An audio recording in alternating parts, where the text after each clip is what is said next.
जय श्री राम। प्यारे भक्तों, एक बार फिर से आप सभी का मेरे YouTube चैनल जीवन के रंग में बहुत बहुत स्वागत है। और आइए प्यारे भक्तों, आज फिर से एक बार शुरू करते हैं अपनी पवित्र रामायण का पाठ। श्री रामचंद्र जी का पावन चरित्र इतना पावन है कि स्वयं भगवान शिव दिन रात श्री राम जी का ही स्मरण किया करते हैं, उन्हीं की समाधि लगाया करते हैं। तो आइए इसी कड़ी में आज हम भी श्री राम जी के इस चरित्र को पढ़ते हैं। इससे पहले हमने देखा कि किस प्रकार से पंचवटी में शूर्पणखा आती है तथा श्री राम व लक्ष्मण जी से प्रणय निवेदन करती है तथा अंत में सीता जी को खाने की कोशिश करती है, जिससे क्रोधित होकर लक्ष्मण जी उसकी नाक काट देते हैं तथा वह अपने भाइयों खरदूषण और तृषरा के पास जाती है तथा खरदूषण तृषरा ये तीनों भाई मिलकर अपनी 14,000 सेनाओं के साथ श्री राम से लड़ने आते हैं, किंतु श्री राम उन सभी का अकेले ही वध कर देते हैं। आइए देखते हैं उससे आगे क्या होता है। तो सबसे पहले मना लेते हैं अपने प्यारे गणपति गणेश को। विघ्नहरण मंगल करण श्री गणपति गणराज, प्रथम निमंत्रण आपको पूर्ण करियो काज। जय गणपति भगवान। आन विराजो कथा प्रारंभ होत है, सुनो वीर हनुमान। आन विराजो कथा में करो नाथ कल्याण, सियावर राम जय जय राम, मेरे प्रभु राम जय जय, करो कल्याण जय जय राम। जय श्री राम। तो सबसे पहले अपने प्यारे प्रभु श्री राम से उनकी शरण में आकर उनसे भी प्रार्थना कर लेते हैं। शरण में आए हैं हम तुम्हारी, दया करो श्री राम हम पर। संभालो बिगड़ी दशा हमारी, दया करो श्री राम हम पर। करते हैं पावन कथा तुम्हारी, कृपा करो श्री राम हम पर। जय श्री राम। तो आइए शुरू करते हैं इससे आगे का वृतांत। जब खरदूषण का हुआ रण में काम तमाम, शूर्पणखा को फिर कहाँ पल भर भी विश्राम। जैसे कुबेरी ने दिया अवध प्रदेश उजाड़, त्यों ही नकटी बन गई लंका को पतझाड़। और इस प्रकार जब वहां पर खरदूषण इत्यादि का वध हो जाता है, तब शूर्पणखा पल भर भी विश्राम नहीं करती और सीधे लंका में अपने भाई रावण के पास जा पहुंचती है। झगड़े की जड़ बढ़ गई आगे को तत्काल, दशकंधर की सभा में बोली होकर लाल। पड़ जाए इस राज पर और ताज पर खाक, तेरे होते कट गई आज बहन की नाक। भाई दो लड़के राम लखन इस दंडक वन में आए हैं, और साथ में सीता नाम की सुकुमारी नारी लाए हैं।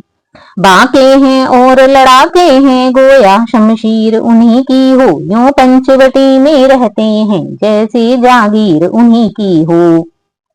और इस प्रकार देखिए शूर्पणखा किस प्रकार अपने भाई से झूठ झूठ कहती है।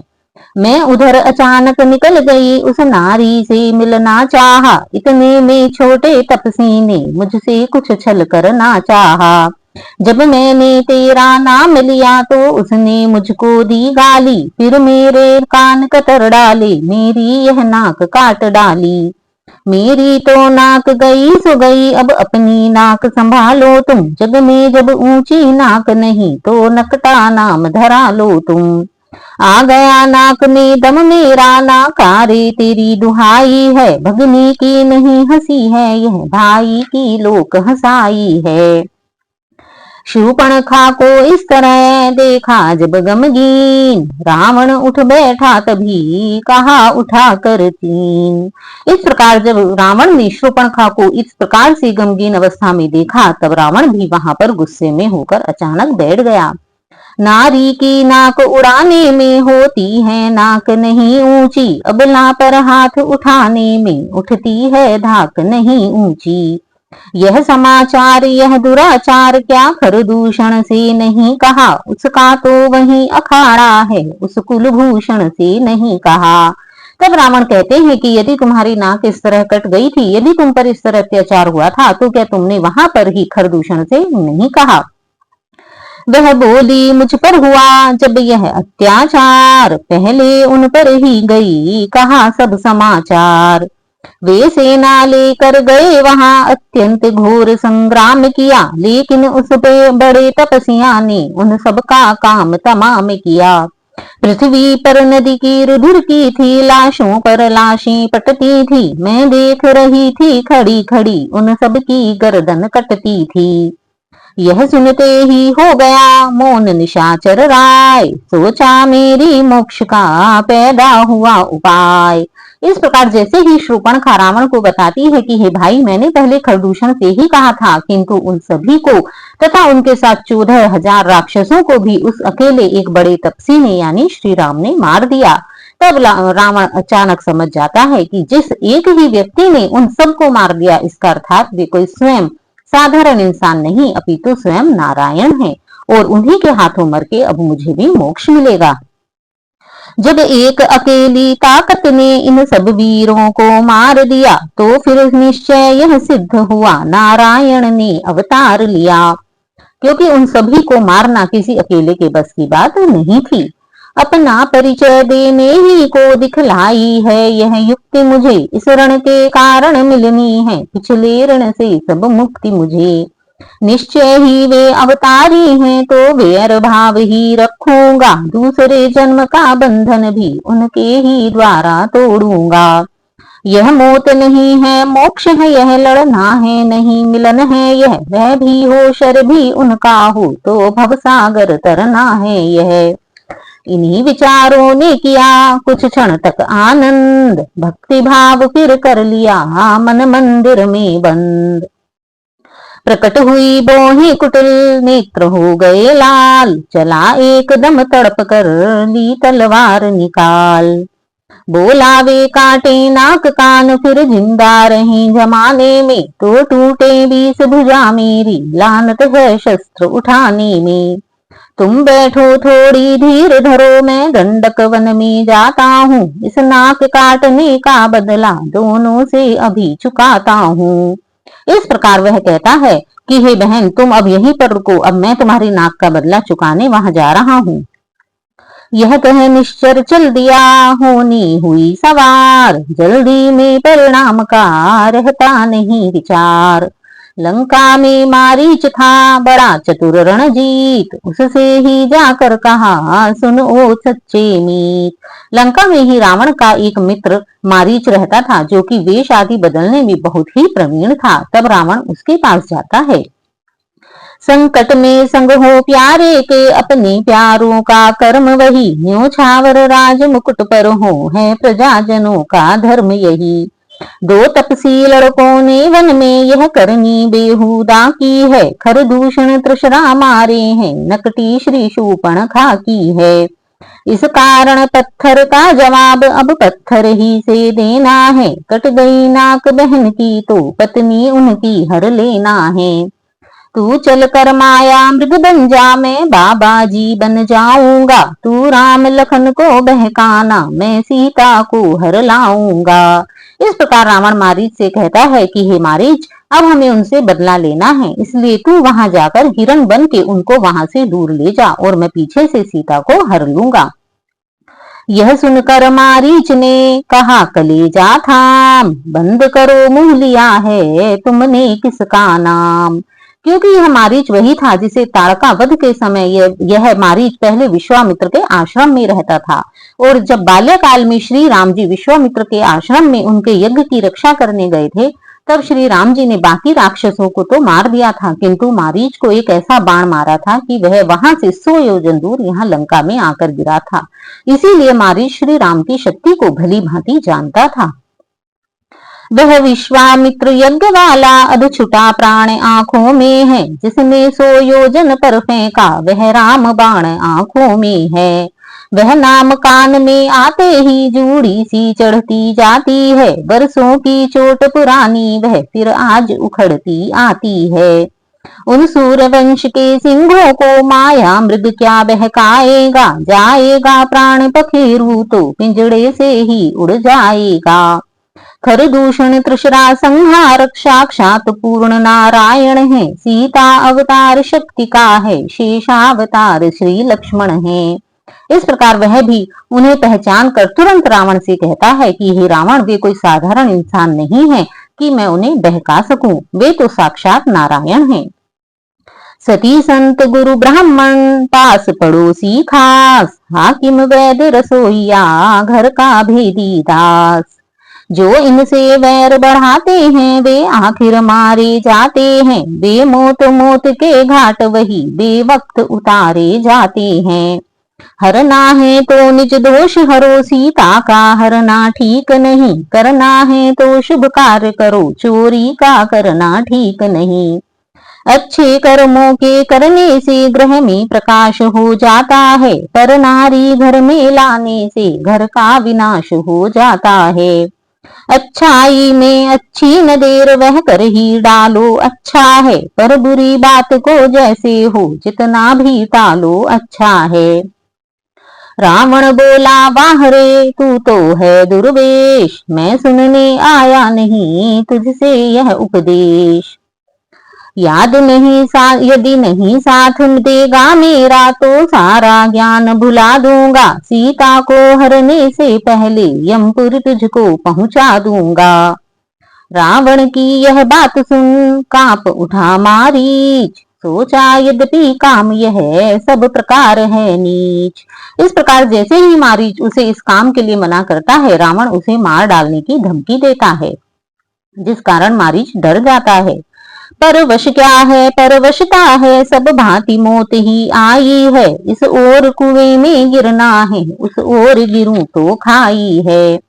मरना ही है तो रावण के हाथों पर मरना निष्फल सा है, श्री राम बाण से मरने में सब भांति पार यह बेड़ा है। बस यही सोच कर मौन हुआ, मृग बनने को तैयार हुआ, अब होता है वह सब चरित्र जिसलिए राम अवतार हुआ। और इस प्रकार वह मारीच अब मृग बनने के लिए तैयार हो जाता है। दिन जब आते हैं बुरे होते खोटे काम, यह दोनों पहुंचे वहां थे जिस वन में राम। रावण ने वहां पहुंचते ही यह स्वांग बनाया नंगे का, अपनी असलियत छुपाने को कर लिया भेष भिखमंगे का। जब बुरा काम करता कोई तो हृदय सशंकित होता है, क्यों वेश बदलने से पहले रावण कुछ कंपित होता है। इस प्रकार रावण अपना वेश बदलने से पहले थोड़ा सा डर जाता है। मारीच बड़ा मायावी था, मृग रूप धार वह गया वहीं, श्री सीताराम जहां पर थे चौकड़ी मार वह गया वहीं। मृगनैनी ने जिस समय देखा मृग की ओर, बोल उठी रघुनाथ से उसी समय कर जोर। रघुकुल भूषण दुख हरण दीन बंधु भगवान, दासी की विनती सुनो स्वामी दया निधान। मृग ऐसा तो देखा न सुना, जैसा यह सुगढ़ सलोना है, देखो तो सर से पांव तलक सारा सोना ही सोना है। हे नाथ खाल लाओ इसकी तो कुटिया का श्रृंगार होगी, सोने के मृग की मृगछाला क्या अद्भुत यादगार होगी। भला कहीं संसार में हुआ सुवर्ण कुरंग, होनी होती है प्रबल करती है मति भंग। इस प्रकार सीता जी उस सोने के मृग को देखकर श्री राम जी से उसकी खाल लाने का आग्रह करती हैं। वह भी यह नहीं देखती कि सोने का मृग कहीं नहीं होता, अर्थात जब भगवान अपनी लीला का रचते हैं तब ऐसा ही सब कुछ होता है। बाण चढ़ाया राम ने खींच धनुष की ओर, सौंप लखन को जानकी चले हिरन की ओर। कैसी मृगया कैसा मृग वह एक तिलस्मी छाया थी, मायापति जान रहे थे सब जो होने वाली माया थी। धनवा पर डोर डोर पर शर शर चुटकी में चटकाते थे, माया मृग के पीछे पीछे मायापति भागे जाते थे। भोहों पर था तिरछा तनाव, माथे पर बल थे पड़े हुए, लोचन दोनों चौकन्ने थे मृग के शिकार पर लड़े हुए। माया मृग माया करता था, छुप छुप कर सम्मुख आता था, कन अखियों से मायापति की छवि भी निहारता जाता था। थक गए राम चलते चलते, मुख पर श्रम बिंद झलक आए, उस ओर देखने वह चरित्र देवता विमानों पर छाए। तब एक बाण सदगति देने लेने, फिर एक प्राण पहुंचा, उस नयन बाण के साथ साथ प्रभु का वह काल बाण पहुंचा। इस प्रकार तब श्री राम ने उस हिरण के अपना बाण मार दिया। अब तो माया सब नष्ट हुई, माया का मृग मारीच बना, जी भर कर राम रूप देखा, आनंद हृदय के बीच हुआ। मरते दम भी मायावी ने मित्रता निभाई रावण की, हे लक्ष्मण मेरी सुध लेना, यह दे कह कर देह संवरण की। किंतु मरते मरते भी उस मारीच ने रावण की मित्रता का पूर्ण साथ निभाया तथा मरते मरते भी, हे लक्ष्मण कृपा करके मेरी सुध लो, ऐसा कहकर, जोर से ऐसा कहकर वह मृत्यु को प्राप्त हो गया। वाक्य नहीं था एक लोहो, था आकाशी तीर, बींधा जिसने सिया का कोमल मृदुल शरीर। सचमुच ही इस शब्द ने कर डाला उत्पात, घबरा कर सौमित्र से बोली सीता मात। और जैसे ही यह शब्द सीता जी के कानों में पड़े, वे अत्यंत व्याकुल हो गईं। देवर देवर जाकर देखो, रघुराई तुम्हें टेरते हैं, भाई के थके हुए बाजू भाई की बाट हेरते हैं। भगवान न जाने अपने सुख कितने कष्टों के मुख में है, लक्ष्मण इसमें संदेह नहीं, प्राणेश इस समय दुख में है। लखन लाल कहने लगे, माता धरिए धीर, दुख कहाँ जब दुख के नाशक है रघुवीर। किसका साहस है हे माता, जो उन्हें दुख पहुंचाएगा, सूरज जिस जगह प्रकाशित है, कब वहां अंधेरा आएगा।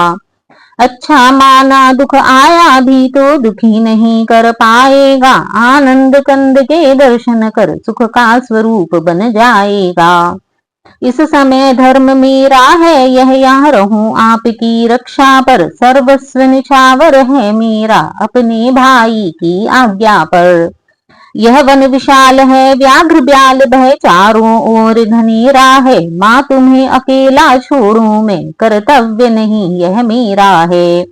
इस प्रकार लक्ष्मण कहते हैं कि हे माता जी आप परेशान न हो, भाई को कुछ नहीं हो सकता, और मैं अब यहाँ भाई की आज्ञा से हूँ तथा मैं आपको अकेला छोड़कर नहीं जाऊंगा।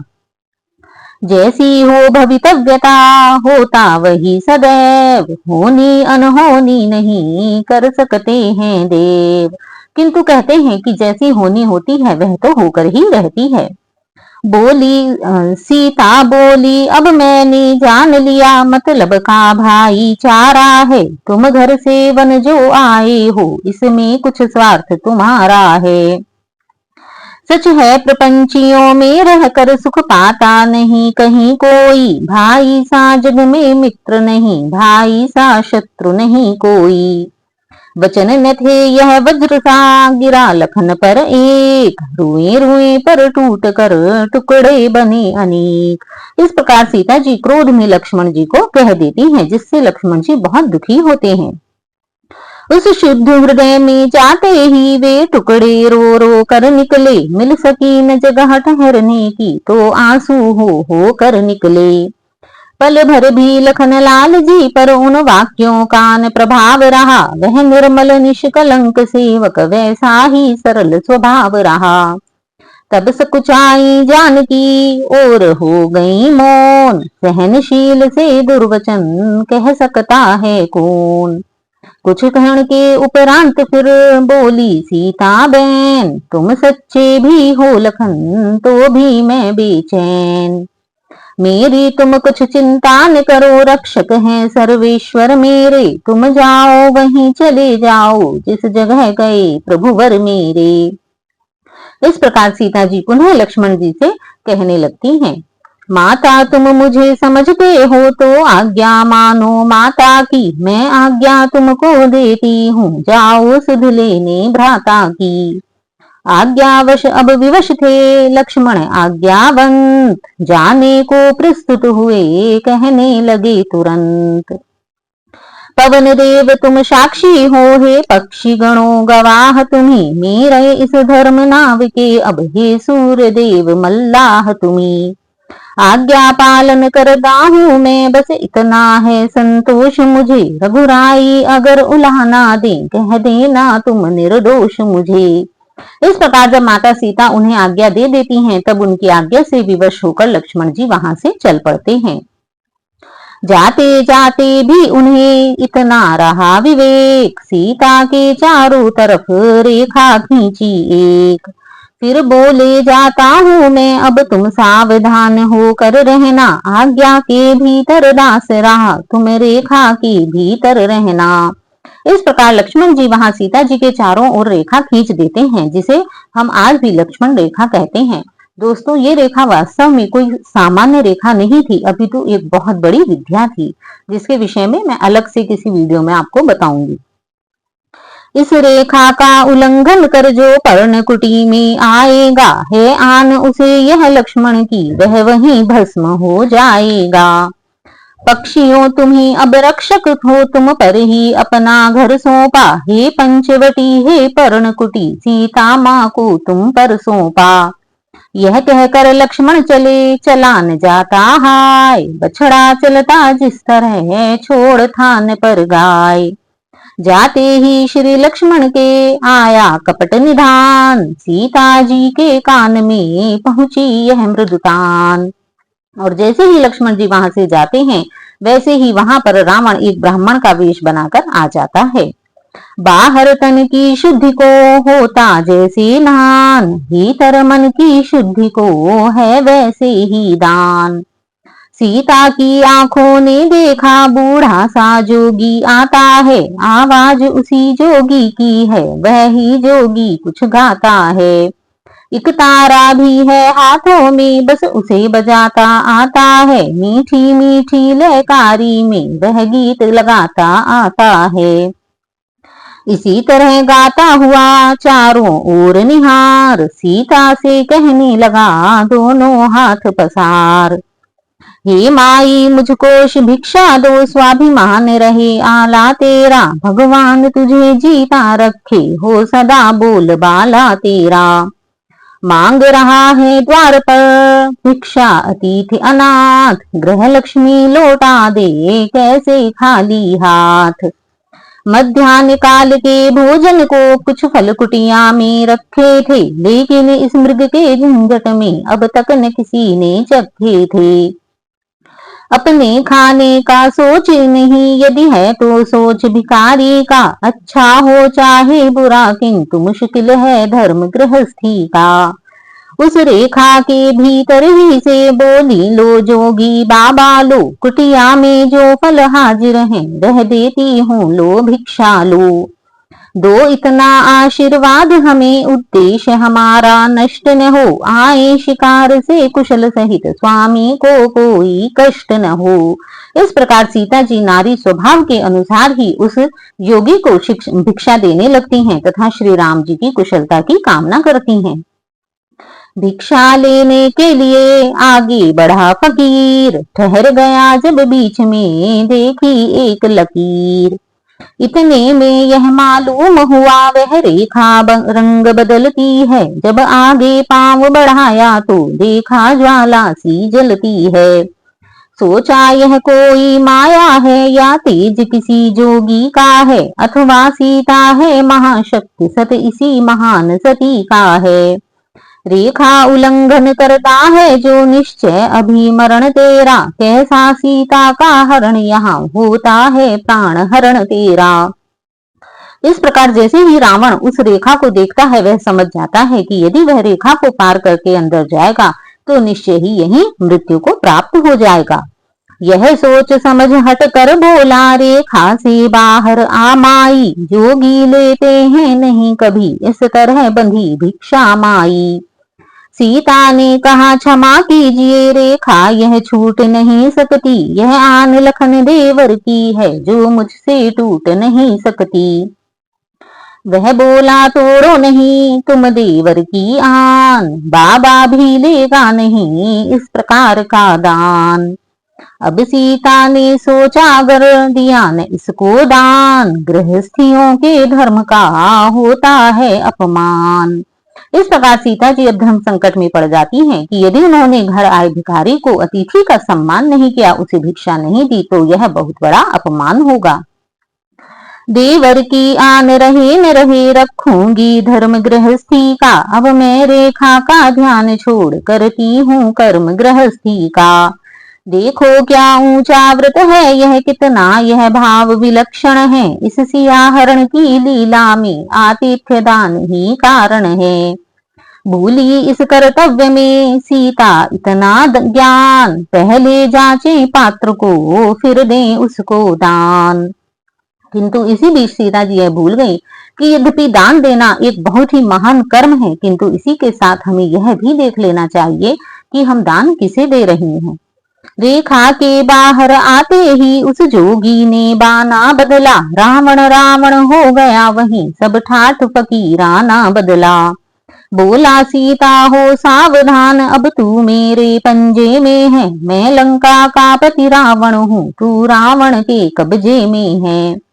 यह सुनकर तत्काल ही सिया हुई बेहाल, लेकिन संभली उसी क्षण बोली होकर लाल।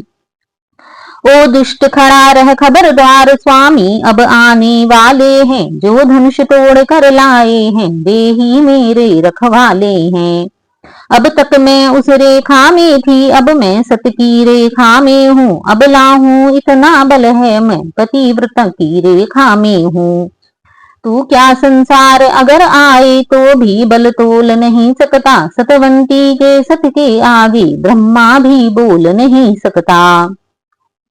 दानी के बटुए की समता करती झोली भिकमंगे की, सूरज के पास पहुंच जाऊं इच्छा यह नीच पतंगे की। रावण लज्जित हो गया सुनकर ऐसे बैन, अंधकार में एकदम खुले हृदय के नैन।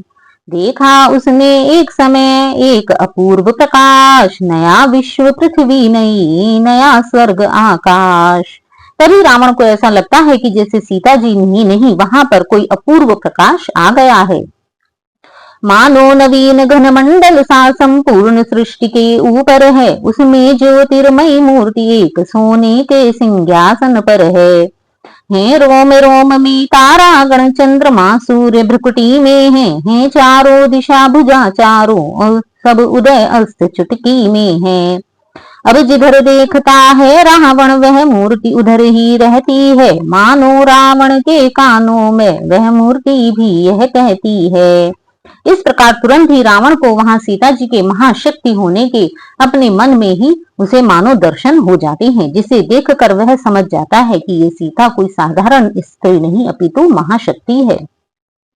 अब रावण के हृदय को हुआ पूर्ण विश्राम, मन ही मन में सिया को उसने किया प्रणाम। इसके उपरांत हुआ वह ही जो होनहार दिखलाता था, रावण के रथ पर सीता थी, रथ लंका नगरी जाता था। रथ ज्यों आगे बढ़ता था त्यों त्यों सीता चिल्लाती थी, हा राम राम हा राम राम, बस यह आवाजें आती थी।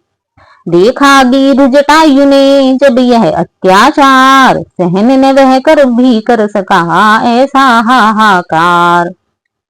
और इस प्रकार जब रावण सीता जी को लेकर वहां से जा रहा था, तब रास्ते में जटायु ने सीता जी को देखा। वैदेही की जब सुनी करुणा भरी पुकार, हुआ हृदय का निर्दयी खग में भी संचार। बलिदान आज होगा मेरा यह उसको पहले सूझ गया, फिर भी उपकार हेतु मरने राक्षस से जाकर जूझ गया।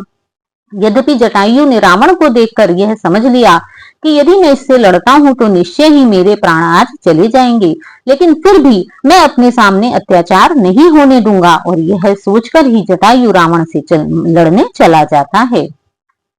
तन से मन से सेवा व्रत में बलिहारी हो तो ऐसा हो, हे नरो गिद्ध से शिक्षा लो उपकारी हो तो ऐसा हो।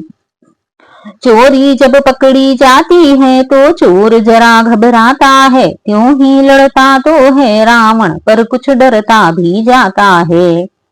बस इसी दाव पर पक्षी ने नीचा दिखलाया रावण को, पहनी चोंचों से कई बार अधमरा बनाया रावण को। सीता की ओर देख लेता जिस समय गीध कुछ थकता था, पर गीध गीध ही था, कब तक राक्षस से वह लड़ सकता था। रावण ने जब पर काटे तो परवश हो चकनाचूर हुआ, पक्षी के नीचे गिरते ही रथ दंडक वन से दूर हुआ। और इस प्रकार लड़ते लड़ते वह गीध अपने पंखों के कट जाने से नीचे गिर गया और रावण सीता जी को लेकर वहां से चला गया। इधर अधमरा गीध भी करता था हाराम, उधर जानकी भी वहीं टेर रही थी नाम। बिरहानल से जलते तन को आंसुओं से ठंडा करती थी, हा राम राम कहती जाती आभूषण वस्त्र फेंकती थी।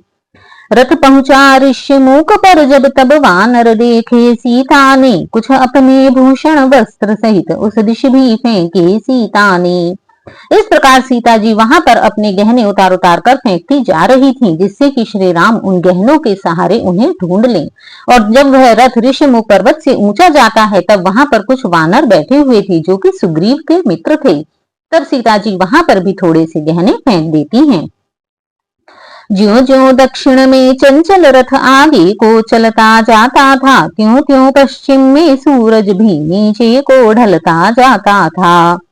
आखिर दिन मुदते ही लंका में रथ वह जा पहुंचा, परमारथ को संग लिए हुए अपने घर स्वारथ जा पहुंचा।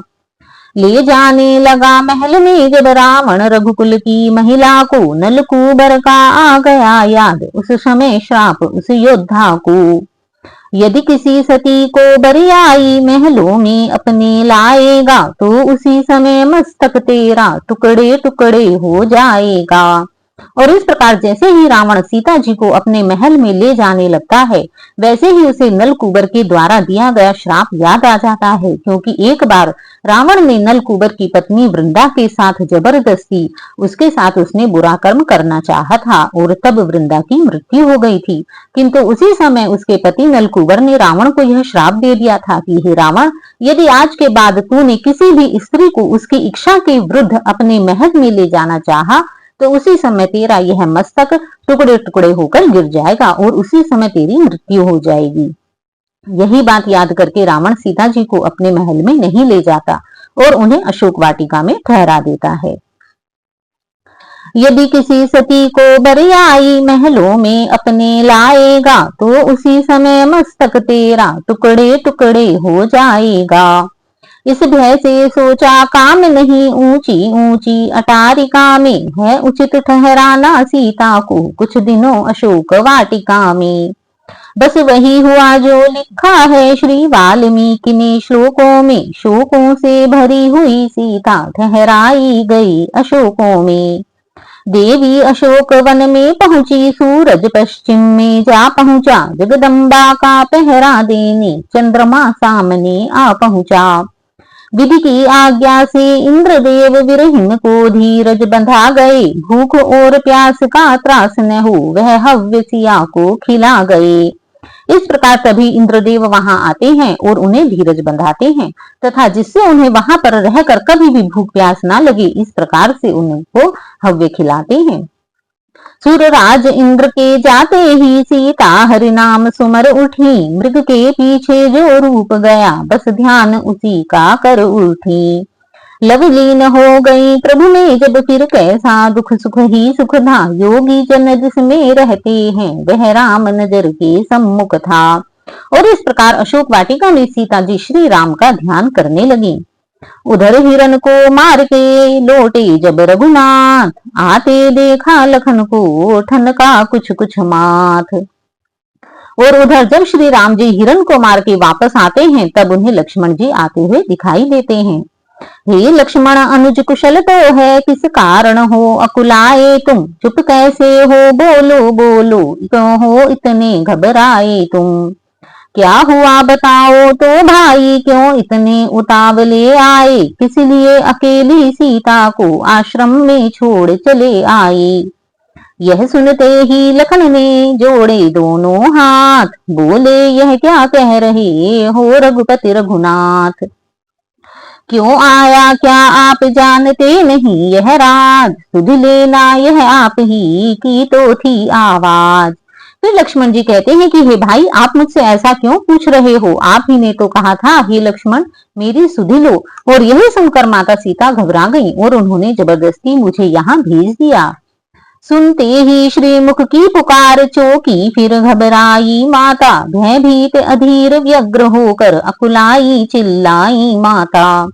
इस समय यहाँ आना मेरा उनकी आज्ञा सिर धारण है, उनका भी इसमें दोष नहीं, आवाज आपकी कारण है। प्रभु बोले उस शब्द से मैं भी हुआ उदास, बाण मार कर जिस समय पहुंचा मृग के पास। तब प्रभु से श्री लक्ष्मण जी को वहां मारीच की संपूर्ण बात बताते हैं। मारीच बना था माया मृग, यह गहरी चाल उसी की थी, मेरे स्वर में मरते मरते आवाज विशाल उसी की थी। इस कारण सोच रहा हूं मैं कुछ तो बीती है आश्रम में, कहता है मेरा वाम नेत्र अब नहीं जानकी आश्रम में। आगे चल रोते हुए देखे बहुत श्रृंगार, और बढ़े तो राह को रोक रहे थे व्याल। इस प्रकार जैसे जैसे श्री राम जी आश्रम की ओर जाते हैं उन्हें रास्ते में बहुत से अपशगुन होने लगते हैं। इस प्रकार पहुंचे जभी आश्रम में रघुराय, सोनी कुटिया देख कर मुख से निकली हाय, सियावर राम जय जय राम, मेरे प्रभु राम जय जय करो कल्याण जय जय राम। जय श्री राम। प्यारे भक्तों, तो प्यारे भक्तों आज की कथा को यहीं पर विराम देते हैं कि किस प्रकार वहां पर मारीच माया का मृग बनकर आता है और उसके पीछे श्री राम जी चले जाते हैं तथा वह मरते मरते श्री राम की आवाज में हे लक्ष्मण मेरी सुध लेना इस प्रकार आवाज निकालता है तथा जिसके कारण घबरा कर सीता जी लक्ष्मण जी को भी भेज देती हैं और पीछे से रावण सीता जी का अपहरण कर लेता है। यद्यपि सीता जी को बचाने के लिए जटायु प्रयास करता है किंतु वह भी रावण से मरते मरते मारा जाता है और पर कटने से नीचे गिर जाता है। तो प्यारे भक्तों इससे आगे क्या होता है इसकी कथा का श्रवण हम करेंगे। तो आपको यह कथा कैसी लगी? यदि आपको यह कथा अच्छी लगी हो तो प्लीज कमेंट में जय श्री राम जरूर लिखिएगा। और हाँ, मेरे चैनल को अगर आपने अभी तक सब्सक्राइब नहीं किया है तो प्लीज इसे सब्सक्राइब कर लें और बेल आइकन को दबाना ना भूलें जिससे कि सारे पाठ का नोटिफिकेशन आपको सबसे पहले मिलता रहे। श्री राम आप सब पर अपनी कृपा बनाए रखें और सुनते रहिए श्री राम का पावन चरित्र। तो तब तक के लिए जय श्री राम।